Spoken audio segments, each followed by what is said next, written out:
A França, nesse momento, meu país estava passando por uma revolução muito grande. Então, eram novas tendências, novas formas de produção. Então, quando eu cheguei na França, pouco tempo depois de eu estar na França, não, desculpa, em Paris, pouco tempo depois de estar em Paris, eu chegava, eu passava na rua e vinha tanta gente numa situação deplorável, uma situação de miséria, de indigência mesmo. Pra você ter uma ideia, pouco tempo depois de começar meus estudos em Paris, já tinha cerca de 2 milhões de indigentes. Eu olhava aquela situação e ficava inconformado. Aquilo me doía o coração. E eu sabia que ali eu ia começar algum trabalho para aliviar aquela pressão. Você foi um jovem rebelde nessa época? Você era revoltado com alguma coisa? Eu posso dizer que eu fui revoltado um pouquinho no começo, na infância, na adolescência, porque, pessoal, deixa eu contar um detalhe da minha infância aqui, né, que uma vez, quando eu era pequeno, eu tive uma doença que quase me levou à morte. Tive tifo. E com essa doença, eu estava lá deitado, eu estava quase morrendo, estava à beira da morte, e meus pais e a minha irmã ficaram ali. Eles ficaram 15 dias e 15 noites cuidando de mim. Depois disso, com muita oração, aí eu consegui levantar e comecei a viver de novo. Então, eu me tornei muito apegado aos meus pais. E quando eu me tornei adolescente, que eu via que os outros também tinham a atenção deles e tal, eu comecei a me revoltar um pouquinho, mas foi coisa rápida. Depois disso, quando eu comecei realmente meus estudos secundários, depois para ir para Paris, para fazer a minha graduação, aí já não era mais assim, já era mais uma pessoa mais tranquila, que já pensava mais no futuro, já era adulto de fato. Você era uma pessoa bem vista pela sociedade na época. Os padres, o que eles falaram? Eu sei que houve uma polêmica muito grande quando você resolveu se casar. Teve dois padres, 2 bispos que foram ao seu casamento, inclusive o Papa. Por que gerou essa revolta nessa época? O porquê do casamento? Então, como eu falei para você, eu mesmo apostava até um certo momento da minha vida, ainda depois de concluir minha graduação em Direito lá em Sorbonne, eu apostava que eu ia virar sacerdote. Só que aí eu comecei meus trabalhos com as conferências de caridade, que a gente vai falar mais um pouquinho daqui a pouco. E aí eu percebi que realmente a minha vocação era para aquilo. Que se eu saísse daquilo, eu ia estar traindo a minha vocação. Então eu não podia virar sacerdote. E no momento que eu decidi isso, tanto meu irmão, quanto os amigos, quanto bispos, de quem eu era muito amigo, aí eles ficaram revoltados com essa minha decisão. Mas foi uma decisão abençoada e santa.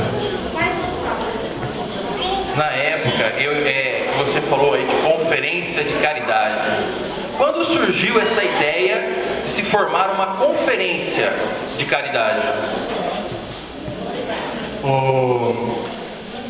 Quando eu cheguei em Paris, aquele clima anticristão, antirreligioso de forma geral, mas com a perseguição dos cristãos, estava tão grande. Como está hoje em dia, você vê, hoje está assim, um pouquinho mais velada, mas naquela época era muito cruel aquele lado. Então, na medida que eu fui conseguindo amigos, eu dentro da faculdade, eu estava cursando Direito, numa das melhores faculdades da França, lá dentro eu consegui amigos que pensavam como eu pensava. O meu objetivo lá dentro, com tanta coisa que vinha para cima de mim, tanta miséria que eu olhava, era defender a verdade. Eu via que os meus amigos, os meus colegas, eles estavam fugindo daquilo, eles estavam indo para uma ilusão. Aí, eu junto com meus amigos, a gente começou a fazer conferências. A gente se reunia, chamava outras pessoas que queriam discutir assuntos do dia a dia, que estavam acontecendo no meu país. E aí a gente fundou primeiramente uma conferência chamada Conferência de História, em que a gente discutiu muito assunto de política, de leis, que a gente estava lá, com, digamos assim, posso dizer, com a nata da sociedade.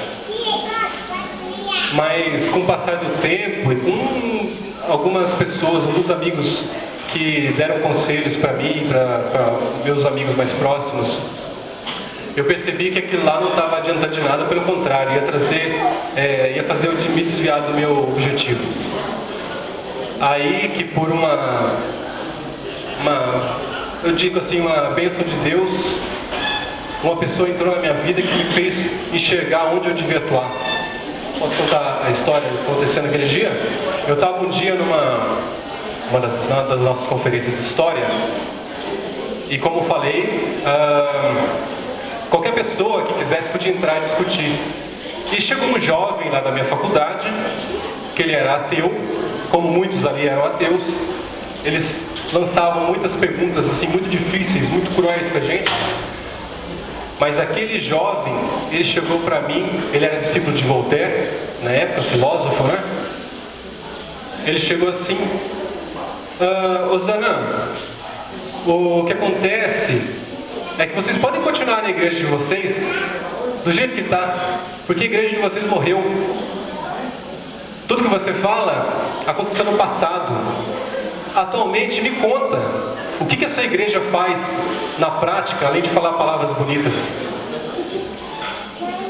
Aquilo me atingiu o coração. E a partir daquele momento eu vi que eu tinha que ir para a prática. Como eu coloquei um lema, vamos aos pobres. E foi daí que veio a ideia de surgir conferência de caridade. E essas conferências de caridade, esse foi o nome batizado, Conferência de Caridade. Qual foi o ano que você começou a primeira conferência? A gente começou a conferência de caridade em 1833. Entre poucos amigos ali, tinham meus amigos mais próximos, que era Lalier, Lamache. A gente começou ali, nós três, depois juntou mais um confrade, a gente passou a chamar de confrade. E começou aí, mas logo ela foi crescendo bastante. Tanto que, para você ter uma ideia, 2 anos depois a gente já estava formando uma coisa maior, que a gente chamou de Sociedade de São Vicente de Paulo. Pelos dados, em 1833, então foi fundada a Conferência da Caridade. Em 1834 houve um desmembramento dessa conferência, de tanto que ela cresceu. Depois dessa resposta, me fale um pouco sobre a sua vida na política. A providência divina, assim, é uma coisa assim que deixa a gente surpreso sempre. Aquele momento ali que a gente achava que tinha pouca gente, todo mundo atacando, nós que éramos católicos e os demais amigos meus estavam lá, a gente não ia imaginar que quando a gente começou aquele trabalho, eu comecei, para ter uma ideia, a primeira obra que eu fiz foi pegar lenha, junto com meus amigos, e levar para um pobre que estava precisando se aquecer, porque, vocês sabem, né, Paris é muito frio, neva e tal. Mas rapidamente, ter uma ideia, em cerca de um ano e meio, já tinha dezenas de confrades na conferência. Então, logo eu percebi que daquele jeito não dava. A gente não estava conseguindo mais fazer nosso trabalho direito. Os trabalhos estavam demorando demais. Imagina você passar um relatório, todo mundo que assistia, a família, a gente ficava até meia-noite reunido. O pessoal pensava diferente, começava a discutir, então não dava mais. Foi aí que eu decidi que a gente precisava fazer o primeiro desmembramento da conferência. Criar uma nova conferência. Nesse momento também, foi que a gente decidiu adotar como patrono São Vicente de Paulo. A gente já tinha ele desde o começo, mas a gente resolveu adotar ele e, principalmente, colocar aquele trabalho todo sob a proteção da nossa querida Virgem Maria, nossa mãe. Então, esse trabalho começou a render muito. E mais um ano depois, a gente realmente fundou a Sociedade São Vicente de Paulo, aí já teve que fundar mais conferências. Então quer dizer que em 1833 foi fundada a primeira conferência, em 1834 foi desmembrada essa conferência, porque precisava crescer, em 1835 então foi caracterizada oficialmente a Sociedade São Vicente de Paulo. Você também teve um pé na política. Conte um pouco sobre a sua vida na política. A minha história na política foi breve. porque eu era muito homem de ação, eu queria ir lá na prática, ver, dar assistência para as pessoas que estavam precisando, e isso começou a me fazer aparecer, a ser destaque no meu ambiente, tanto em Paris, junto dos meus colegas, meus professores, e na minha cidade, quando que viviam os meus pais, que era Lyon. Então, em um breve momento, as pessoas da sociedade, elas queriam que eu me candidatasse, me tornasse deputado. E aí, nesse momento, eu tive, para ter uma ideia, foi muito pouco, eu tive só cerca de 16 mil votos. Foi uma coisa assim, completamente insignificante. Mas isso já me fez entender que o meu assunto não era política, que eu devia continuar na parte social. Você considera-se o fundador da Sociedade São Vicente de Paulo? Não, o pessoal acha muito isso, acho que é uma coisa que o pessoal fala bastante, que eu sou o fundador da Sociedade São Vicente de Paulo. Eu não me considero fundador. A Sociedade São Vicente de Paulo possui 7 fundadores. Eu considero que os meus outros 2 amigos, Lamache e Lallier, eles foram os fundadores e eu ajudei ali na construção. Muito bem. Você conheceu pessoalmente Roseli Rendu, uma das irmãs que te ajudou nessa trajetória. Fale um pouco sobre essa aproximação com essa Roseli Rendu, essa irmã. A irmã Roseli, ela é uma pessoa abençoada. No momento que a gente começou nosso trabalho, a gente decidiu que a gente não ia... decidimos como é que a gente ia fazer nosso trabalho, que não ia ser, por exemplo, dar dinheiro para os pobres, que a gente viu que não era por aí o caminho. A gente viu que era interessante a gente dar vale carne, vale arroz, vale o que a pessoa estivesse precisando na época. Então a gente começou a fazer uma pesquisa de quais famílias estavam precisando e a gente logo já viu o tamanho do problema que era. A gente já não soube, a gente não tinha prática com isso, a gente era de universidade, a gente não tinha prática de ir lá e atender o pobre. Então, um dos meus amigos, confrades lá da conferência, ele conhecia de longa data já a irmã Roseli e apresentou a gente para ela. E ela assim caiu como um anjo no nosso trabalho, porque ela que foi a primeira que indicou para a gente quais as famílias que a gente deveria assistir, para quem a gente deveria distribuir os vales. E foi aí, graças a ela, graças a Deus, é claro, que nosso trabalho começou a funcionar. Ser chamado hoje de percussor da doutrina social da Igreja Católica, isso te faz bem? O que você pensa a respeito? Esse é um tema assim que dá muito pra gente discutir, porque eu chegava, mesmo fazendo meus trabalhos, abrindo conferências, a gente começou a abrir diversas conferências em Paris, fora de Paris. Eu mesmo fundei a primeira conferência em Lyon. Mesmo assim, parecia que nosso trabalho estava assim, muito embrionário, muito no comecinho, e eu via aquela multidão de gente indigente, que eu precisava da nossa atenção, nossa ajuda.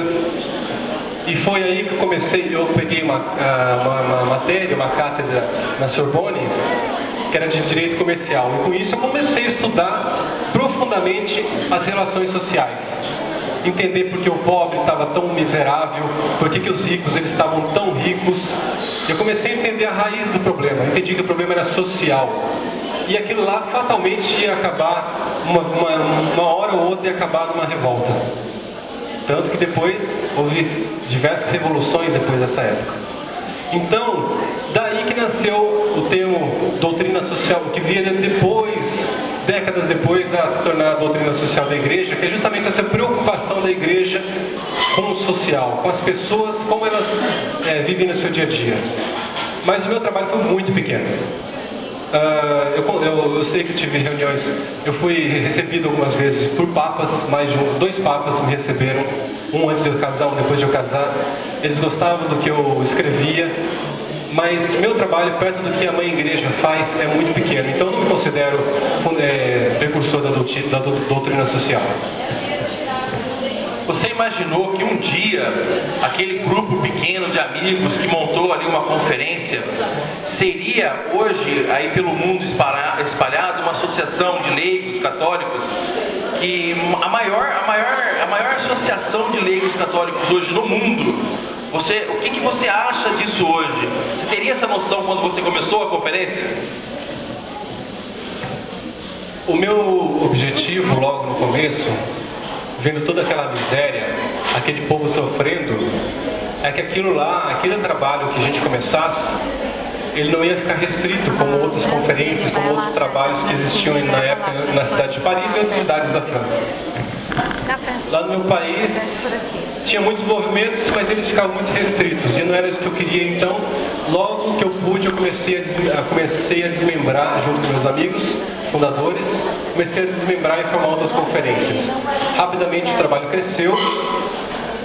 Já em poucos anos já estava nos países vizinhos, na Itália, um país que eu voltei lá várias vezes. Já em várias dessas visitas já existiam diversas conferências. Então, o meu objetivo que eu coloquei é que eu queria abraçar o mundo numa rede de caridade. Isso é falado até hoje. As pessoas conhecem muito bem essa frase. Então, sim, eu queria que esse trabalho ganhasse o mundo. E, graças a Deus, ele ganhou. E hoje, como você disse, é uma das maiores organizações nesse sentido do mundo. Bem, então houve um passar nessa trajetória sua que o desmembramento das conferências foi e surgiu-se necessário para que ela crescesse e abrangesse uma área maior, porque precisava deslocar de um país para outro, deslocar de uma cidade para outra. Houve algum momento nesse trajetório seu que você pensou em desistir? E a sua debilitação? Que teve um momento da sua vida que você ficou muito doente. Conte um pouco para nós sobre isso. Eu realmente não sou uma pessoa que desiste. Por mais dificuldade que esteja, eu sei que Deus está comigo e pela providência divina meu trabalho vai se realizar, e tanto que os frutos daquele trabalho que a gente começou naquele grupo estão até hoje. Então dificuldades vieram, dificuldades muito grandes. Como você comentou, a minha doença, eu tive sempre uma doença, problema de saúde desde criança. Então isso, em certo momento, começou a pegar. Tanto até ter uma história engraçada, posso contar aqui? Uma vez eu comecei a ficar muito doente, já era adulto, pouco tempo atrás, e começou a dar uma febre tão grande, o pessoal não sabia o que era, não sabia tratar, aí eu fiquei de cama. Eu fiquei alguns dias de cama. E o pessoal viu que eu estava piorando, me debilitei demais e que eu estava prestes a morrer. Nisso o pessoal começou a ficar muito triste. E aí eles chamaram um padre que era amigo nosso, da nossa paróquia, para ir lá em casa e dar extrema-unção para mim. Aí o padre chegou lá, eu não sabia nada, eu estava ali deitado na cama, né? Sei que o padre chegou do meu lado, aí eu não sei, foi por Deus, quando ele ia começar a extrema-unção, eu acordei assim bem, eu acordei com uma sede, a primeira coisa que eu cheguei, falei pro padre assim, me dá cerveja, eu quero beber cerveja. E aí desse momento eu me reabilitei e continuei meu trabalho. Na França todo mundo gostava de uma boa cerveja, né? E a sede era uma coisa impressionante lá. Se você pudesse voltar hoje, no mundo nosso, na atualidade nossa, você mudaria alguma coisa hoje? A gente começou e continuou esse trabalho muito unido, desde o começo. A nossa intenção sempre foi ser humilde, defender principalmente a verdade, a Santa Mãe Igreja, e foi por isso que a gente colocou todo o nosso trabalho sob a proteção de Nossa Senhora. Então, o que eu noto hoje é que, como a sociedade cresceu muito, tem muita gente que pensa diferente. Tem gente que às vezes está ali no meio, parece que quer fazer um trabalho, mas às vezes tem uma preguiça de fazer, não sei o que acontece. Tem gente que parece que está ali para desunir o povo ao invés de unir. Tem gente que parece que não entendeu o espírito da sociedade. Nosso trabalho é humildade, baseado na humildade. em muita oração. Eu vejo pouca gente rezando aqui, eu acho interessante. Os mais velhos em geral rezam mais, mas os mais novos assim parece que esqueceram disso. O nosso trabalho só está aqui até hoje porque a gente orou muito a Deus, pediu muito a Deus, a Nossa Senhora, e a gente sempre foi humilde sobre escutar as demais pessoas. O debate, as ideias novas, é uma coisa muito importante para a gente, porque isso faz com que a gente se renove, a gente cresça. Mas isso aí tem que ter o seu lugar, o seu espaço. Então, se tivesse que passar uma mensagem para eles, seria isso. Que foquem mais na oração. Se tem uma coisa que eu sempre falo que não pode mudar, é o nosso espírito primitivo. As pessoas têm que saber que elas estão lá para dar assistência para os pobres. Eles têm que tirar aquelas pessoas daquela situação miserável e longe de ser só a situação lá de dar alimento. Não, mudar o coração delas para que elas conheçam a verdade que é Jesus Cristo. Essa é a mensagem. Hoje a conferência ajuda famílias. Era essa a sua ideia? É esse levar a cesta, levar o alimento? Ou a sua ideia era algo mais do que isso? Deixa eu contar um caso rapidinho aqui. Quando foi da primeira família que eu dei assistência assim em tempo integral, os confrades aí, alguns devem saber, porque essa história já foi contada um tempo atrás. Tinha uma mulher que ela era mãe de 5 filhos. Ela trabalhava arduamente, igual louca, o dia inteiro, de manhã até a noite, para sustentar aqueles filhos. E ela, claro, ela fora trabalhando, não podia dar conta de cuidar dos filhos ali, então ela tinha um companheiro. Só que esse companheiro, ao invés de ajudar, pra você ter uma ideia, ele chegava bêbado em casa.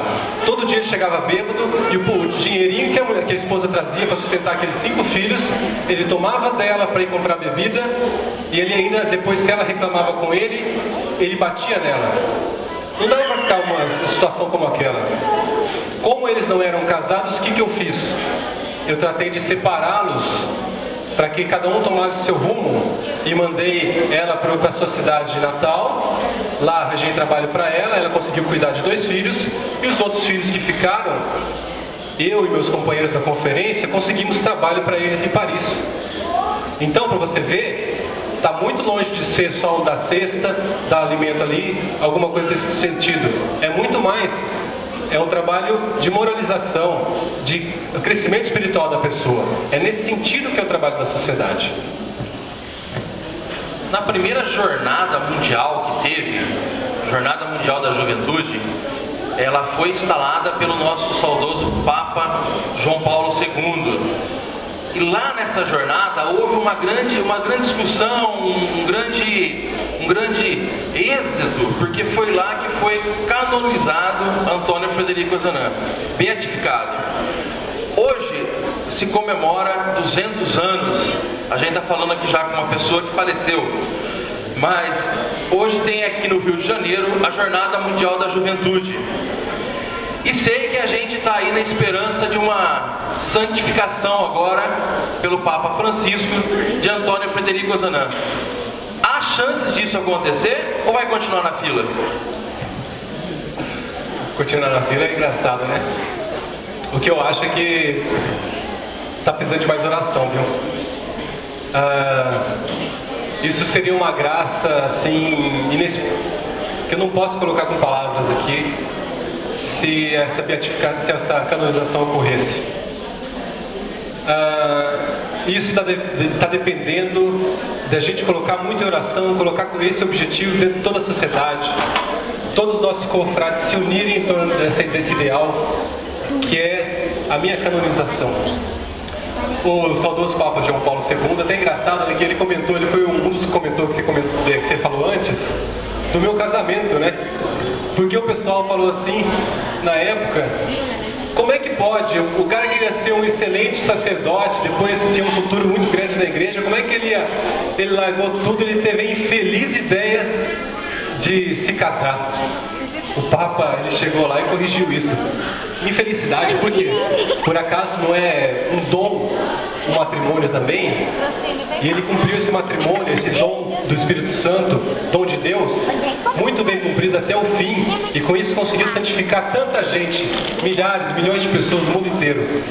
Então, o que está faltando aí, depois desse caminho que o Papa João Paulo II abriu, que é a Jornada Mundial da Juventude, é os jovens se interessarem por conhecer a minha história, por estarem lá presente na Jornada Mundial da Juventude, que vai ser lindo, vai ser perto, vai ser no Rio de Janeiro, e orarem muito por esse objetivo, que é a minha canonização. Muito bem. Eu gostaria de saber se tem alguém aqui na plateia que gostaria de estar fazendo alguma pergunta aqui para o Antônio Frederico Ozanam. Que levante a mão ou venha até aqui à frente para fazer a pergunta.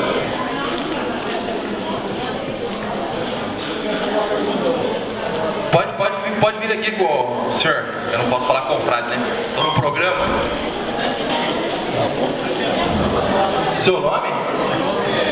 Alvarenga. Eu sou vicentino desde 1985, que na verdade significam 28 anos como vicentino. E nós temos assim, acho que a maioria até do nosso pessoal é composta por gente já mais de 60. Então a minha preocupação é com a continuidade do nosso trabalho junto aos jovens. É isso que eu queria perguntar. Você que praticamente era jovem naquela época, né? E como que vocês fizeram para angariar votos novos vicentinos?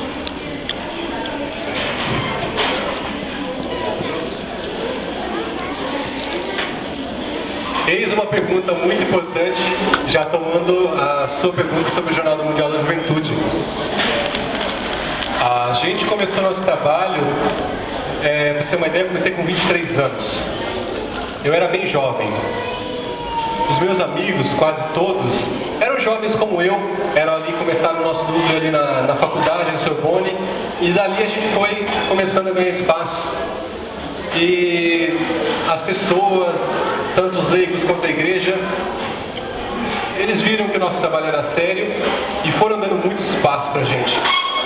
Eu falo sempre que o nosso trabalho, a origem do nosso trabalho, é que os jovens saiam eles estão naquele momento que eles querem partir para a vida, querem começar a conhecer a vida, tomar o próprio rumo das vidas deles, que eles já aprenderam bastante na escola, já têm bastante conhecimento profissional, prático do dia a dia, que eles já tiveram uma formação religiosa, se crismaram, agora é aquele momento que eles querem começar a vida. Então, eles saem de tudo que eles aprenderam, da parte teórica, e vão para a parte prática. Que eles comecem a entender o que Jesus fez. Jesus passou muita lição para a gente, mas ele passou a lição através da prática. Ele ia lá, curava um doente, curava um aleijado, curava um cego, ele perdoava, ele olhava nas pessoas, ele curava leprosos. Ele não ficava lá no púlpito, lá só falando bonito. Aí você vê que se fosse uma coisa assim, não ia ter resultado que teve hoje. A gente está até aqui hoje. Então que os jovens descubram isso. Descubram que o trabalho vicentino, a parte prática ali, de você estar em contato com o pobre, olhando ali, fazendo aquela vida mudar, é isso que importa. Não importa muito ficar lá só no blá blá blá. Hoje em dia o pessoal gosta de ficar muito na internet, no chat, pesquisando, vendo vídeo, tudo demais.